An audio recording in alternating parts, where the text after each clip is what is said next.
श्री अखिलेश यादव जी।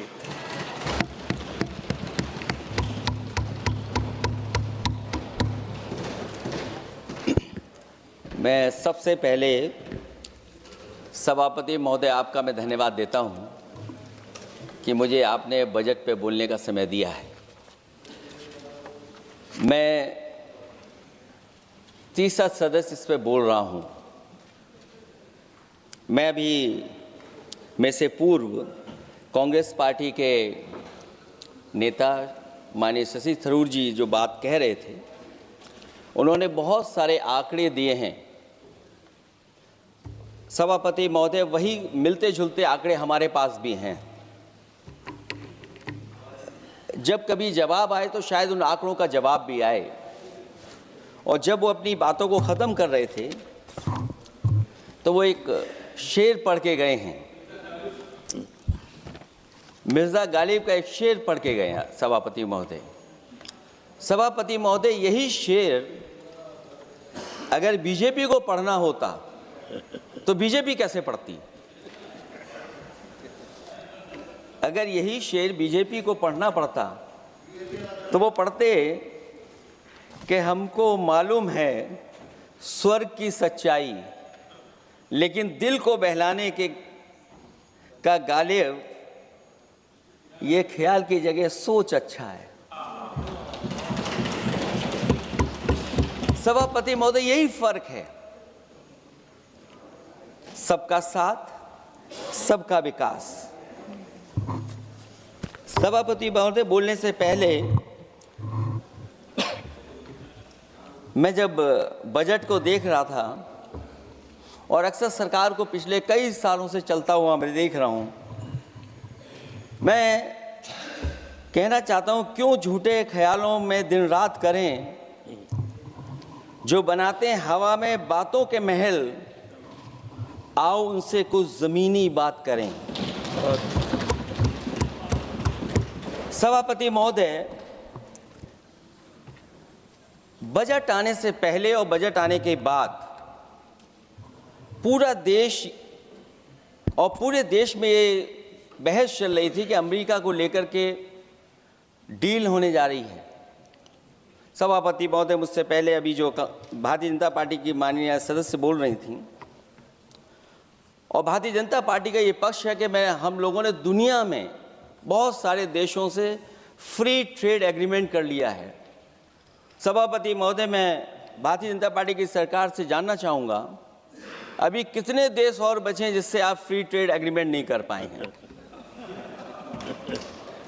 कुछ ऐसे भी देश बचे होंगे शायद जिनसे आपकी इच्छा होगी कि हम फ्री ट्रेड एग्रीमेंट कर लें। और सभापति महोदय, का फ्री ट्रेड एग्रीमेंट हो भी जाते हैं। जो लोग कभी रुपए के बारे में बहुत चिंता करते थे, कभी कभी उम्र से, कभी कभी दूसरे लोगों की उससे जोड़ देते थे, इतने सब फ्री ट्रेड एग्रीमेंट होने के बाद और अमेरिका से डील नहीं ढील हुई है, उसके बाद हमारा रुपया कहां पहुंचेगा?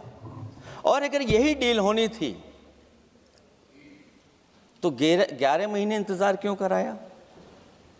अगर यही डील होनी थी सभापति महोदय, तो 11 महीने किस बात का इंतजार था? हमारे कारोबारियों को या हमारे जितने भी उद्योग से जुड़े लोग हैं, उनके साथ ये परेशानी क्यों?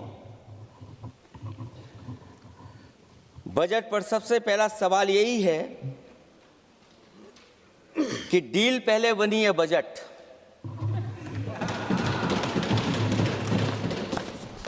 और बजट का हलवा यहां ज्यादा बटा के वहां। सभापति महोदय, स्वदेशी, आत्मनिर्भर, ये शब्द तो बहुत अच्छे लगते हैं, लेकिन जब डील हो गई है तो क्या इस बजट को लाने से पहले आत्मनिर्भरता और स्वदेशी को अपने अपने शब्दकोश से हटा दिया है, या इसको उल्टे अर्थ में विलोम शब्दकोश में डाल दिया है? और ये डील नहीं है जो हम आप सब समझ पा रहे हैं। शायद सत्ता पक्ष के लोग ये नहीं समझ पा रहे होंगे, लेकिन पूरा देश समझ रहा है कि हमने अपना बाजार एक बार और खोल दिया है। $500 बिलियन का व्यापार एक तरफा, हमारे आत्मनिर्भरता कहां जाएगी? स्वदेशी नारा हमारा कहां जाएगा? हमारे देश की जनता भाजपा से कह रही है कि जहां तक हमें मालूम है डील एक तरफा नहीं होती है। क्या ये बनी वहां पहुंची यहां जहां जैसे कोई एक पक्षी मान रहा हो? जनता भाजपा से यह भी जानना चाहती है कि 0 बड़ा के 18।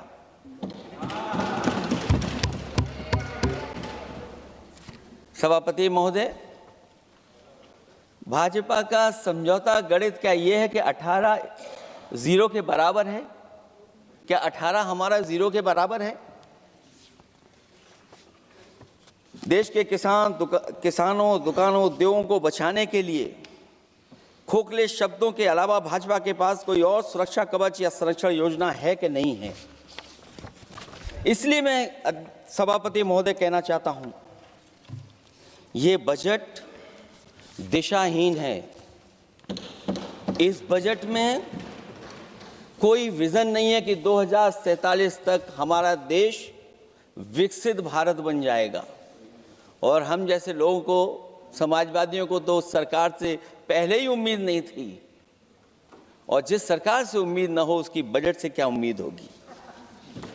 इस बजट में पीडीए के लिए कुछ भी नहीं है। कोई योजना दलित, पिछड़ा, महिला, गरीब, अल्पसंख्यक या नवयुवक के विकास के लिए नहीं लाई गई है। ऐसा लग रहा है कि सरकार ने इनके बारे में सोचना ही छोड़ दिया है। और अगर जीडीपी हमारी 7% है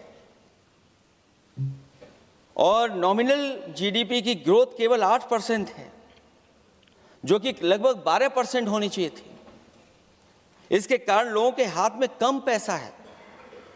और कारण यह भी लगता है कि हमारा प्राइवेट इन्वेस्टमेंट नहीं आ पा रहा है। जो लोग ये कहते हैं कि हम प्रति व्यक्ति आय बढ़ा रहे हैं, जो आंकड़े हमारे पास हैं, जो जानकारी हमारे पास है, वो आंकड़ा यही कहता है कि $3000 के लगभग प्रति व्यक्ति आय हमारी है। और अगर हम दुनिया से जब इतना ही जुड़ गए हैं तो 2025 की जो रैंकिंग है, हमारा स्थान 144वां है, 144th है। तो जहां हम इतना 10, 11, 12 साल से हम इतने बजट ला रहे हैं, क्या हमारे पर कैपिटा इनकम लोगों की नहीं बढ़ पाई? और सदन में, इसी सदन में कई बार ये पूछा गया कि जो लोग